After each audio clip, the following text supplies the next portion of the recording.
China's EV makers are extending their lead at home and are set to outsell foreign auto giants this year for the first time.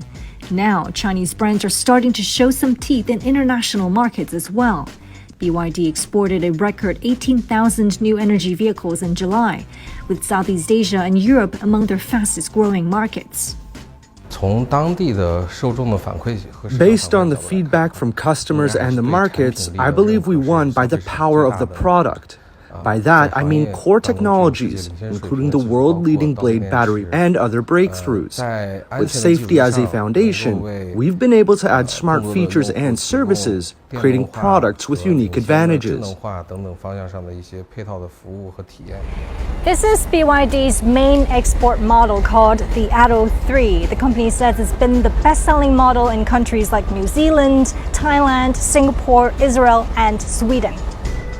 More than 700 units of this compact electric crossover were sold in the Scandinavian country last month, snatching the top spot from American rival Tesla for the first time.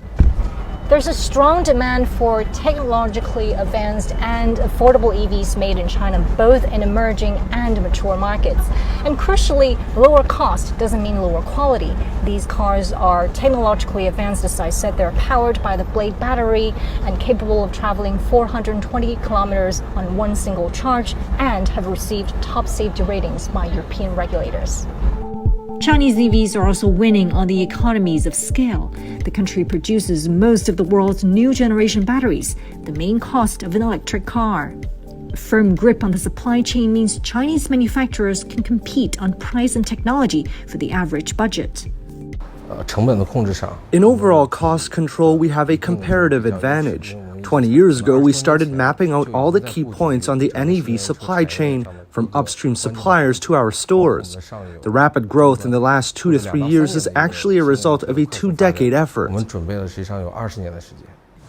For smaller Chinese brands, cutthroat price competition and weak consumer sentiments at home is making an overseas pivot necessary.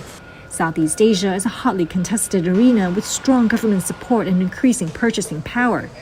But it's a tougher ride to Europe due to increasing pushback against Chinese imports. Anti-China rhetoric will have an impact, but European cars entering other markets will face the same protectionist debate. The key question is, are you a responsible exporter? Nowadays, China isn't just selling the most affordable finished cars.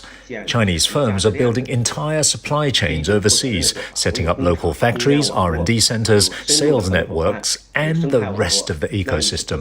This is creating jobs and tax revenues for the countries they enter. Chinese firms invested $24 billion into the EV ecosystem in Europe last year. Europe's low tariffs and a mandate to end the sales of new combustion engines in 2035 present huge opportunities for Chinese companies. But how far west they can move will be determined by much more than the power of these wheels.